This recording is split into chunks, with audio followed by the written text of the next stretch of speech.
बाबांनो, मी जे आता तुम्हाला सांगतो ना, हे गेल्या 5 वर्षामध्ये घडले. हे इथे गेले, ह्याच्यातला फुटून हे इथे गेले आणि त्यांच्यातला अजून दुसरे फुटून ह्यांच्याबरोबर आले.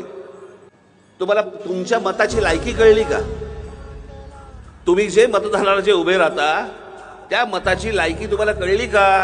यांनी गेल्या 5 वर्षामध्ये जो सगळा व्यभिचाराचा खेळ करून ठेवला, त्यात तुम्ही कुठे आहात? तुम्हाला तर मोजलं गेलंच नाहीये. का मोजलं गेलं नाहीये? कारण विचारतोय कोण तुम्हाला?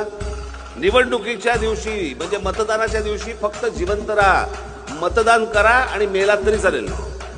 गुलाम आहात का तुम्ही यांचे? नोकर आहात यांचे? तुम्ही एका विचाराने म्हणून ह्यांच्या पाठीशी उभं राहायचं, मतदान करायचं आणि ह्यांनी कुठेही विकलं जायचं.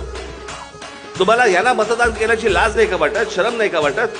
की अरे आपण कोणाला मतदान केलं, आपण काय केलंय? आणि पुन्हा उजळ मातेल